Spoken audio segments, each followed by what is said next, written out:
It's been 12 months since you gave Republican influencers part one of the Epstein files. You said the list was on your desk. Then a memo came out and said that there was no list. Phase 2 of the binders never happened. On February 12, 2026, Congressman Jared Moskowitz of Florida had a precious 5 minutes to speak with Attorney General Pam Bondi. He spent the first 30 seconds showing his appreciation. After all, when he was a state legislator in the aftermath of the Parkland shooting, Bondi's office had worked hand in hand with him to enact critical school safety legislation. And when a constituent made a threat on his life, her office had been the one to bring the case to court. But this wasn't about pleasantries. Moskowitz's next move was sharp and deliberate. He turned the conversation into a 5-minute timeline, laying out, point by point, what the administration had promised regarding the Epstein files and what had actually been done. What followed was a list of documented facts. Facts that don't lie, no matter how you try to spin them. Flashback to 6 months ago, Bondi appeared on Fox News, confidently stating that the Epstein client list was right there on her desk, ready to be reviewed. She even went as far as to say it on camera. But then, a DOJ memo came out and with a thud, it dismissed the very existence of any such list. Then there was the so-called Phase 2 of the Epstein files, which was supposed to be packed with even more explosive revelations. Well, it never came. The President of the United States, the same person who signed the bill demanding the files be released, dismissed the Epstein documents as a hoax, conveniently blaming former President Barack Obama. Somehow, a vast sex trafficking operation that spanned decades and involved a laundry list of powerful figures was just the latest problem Obama allegedly created. If that wasn't enough, the Republican-controlled Rules Committee voted against releasing the files. They went even further, refusing to return to the committee until they got assurances that no further votes on the issue would take place. And as Speaker Johnson sent Congress home early, a day before a scheduled break, the momentum for the discharge petition was growing, but the obstruction continued. Thank you, Mr. Chairman. Good morning, Attorney General Bondi. Good afternoon. Oh, you're right. Good afternoon. It's been a long day. I wrote this morning. We've known each other a long time, and I'll always be appreciative for your assistance when you were Attorney General in Florida after the shooting at my high school at Marjory Stoneman Douglas in my hometown of Parkland when we passed a bipartisan bill, the Marjory Stoneman Douglas School Safety Act, which was the largest policy response to a school shooting in American history. Your department also prosecuted to the fullest extent of the law a constituent of mine and former felon that had plans to kill me when he was picked up by law enforcement after he was target practicing in his backyard with 2 rifles, a scope, a silencer, 3,000 rounds of ammunition, an anti-Semitic manifesto. My name was the only name on their target list, and my kids found out about this from their friends at school. So thank you. However, the most transparent administration in American history. Before Trump, we didn't know the word transparency, apparently. It's been 12 months since you gave Republican influencers part one of the Epstein files. You said the list was on your desk.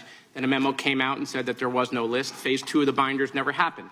The President of the United States says the Epstein thing is a hoax. He blasts his own base for wanting the release of the files. He blamed Barack Obama. Republicans voted against the release of the files in the Rules Committee. Then they refused to even return to the Rules Committee until they could be protected from future votes on the release. Speaker Johnson sends Congress home a day early before break. They sent the Deputy Attorney General to meet with Maxwell. She says something favorable about the president. Miraculously, she gets transferred to a minimum security facility. No one can explain why. Miraculously, the leaks to the Wall Street Journal stop. We come back from break. We have the Massey discharge petition. Republicans drop a rule, a non-binding resolution trying to kill the Massey discharge petition. The White House says passing the Massey discharge petition is a hostile act.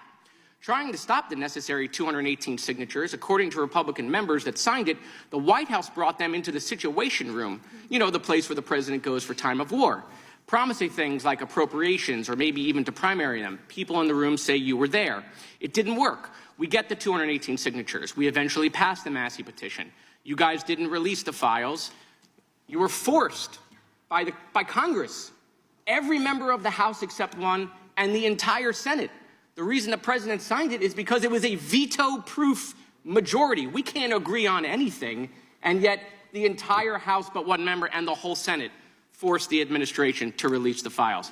Kash Patel under oath said to Senator Kennedy, the FBI is not in possession of any credible evidence that Epstein trafficked girls to anyone but himself. We know now that's not true. According to documents, Epstein had a worldwide sex trafficking ring. Girls from Poland, Czechoslovakia, Russia, Paris, modeling agencies sending him girls. He even had a relationship with a summer camp where he groomed girls at a picnic table. Ghislaine Maxwell says 29 Epstein associates cut secret DOJ deals. Turns out there is a list. 6 names readily available if you unredact them. Co-conspirators named, but we got them when you unredact them. Maxwell recently tells a House Oversight Committee that she wants clemency to release more names. Kash Patel under oath said Trump's name appears less than 100 times in the files. We now know that's not true. Trump's name appears more times in the Epstein files than God's name appears in the book about God. Okay, by the way, this is the Trump Bible. Move over, King James. Trump's name also appears more times in the Epstein file than Harry Potter's name appears in the 7 books about Harry Potter. Lutnick says that in 2008 he went to Epstein's home, says he had a massage table in the living room, that Epstein said he got one every day, that it was the right type of massage. He and his wife decide to leave and say they'll never be in a room with him again. Howard then says, I'm sure the Epstein stuff is all on video. He was the greatest blackmailer of all time. Well, how would Howard know that? But now the files are public, and in 2012 we find out that he and his family are on Epstein Island after Epstein pled guilty to state charges. I'm from Florida. I take my family to Disney World, not to Epstein Island. There are documents in the files that dispute the president's claim that he kicked Epstein out of his club. Allegedly, the president said that he asked Epstein to leave. Supported now, that's disputed, though, statements from the manager of the club. Now, Madam Attorney General, I have like 25 seconds left. So because I'm curious, and I'd like to see, flip to the Jared Moskowitz section of the binder. I'm interested to see what staff provided on the oppo on me, and because we're in the Olympics, I'm going to give it a grade. I just want to see how good it is. So give me your best one. So first of all, nothing is funny about mocking the Bible and holding up a Trump Bible. That's what you did. You made a joke, and I find offense to that. That's all I have to say. I want it from the burn book. Shame. I want it from the burn book. Which is the best one? What you got? Has expired. The gentleman from Wisconsin is recognized. But the saga didn't stop there. Even after everything was lined up, the administration still refused to release the Epstein files on their own terms. Congress had to force the issue, passing the petition with a veto-proof majority. Only then did the president reluctantly sign it. Moskowitz, determined to get to the truth, didn't let up. He took it to Kash Patel, the FBI director, who under oath had testified to Senator Kennedy that the FBI had no credible evidence linking Epstein's trafficking to anyone other than Epstein himself. That statement, however, has been totally debunked by the very files that were released. These documents paint a chilling picture of a global trafficking operation. Girls sent from places like Poland, Czechoslovakia, Russia and France, among others. But the bombshells didn't end there. The documents also revealed secret deals struck between 29 associates and the DOJ, as well as 6 co-conspirators whose names remain redacted in documents that are available but still hidden from public view. According to Patel, there were fewer than 100 individuals involved. The truth, as revealed by the files, is far worse. The actual number is in the thousands, spread across over 5,000 files.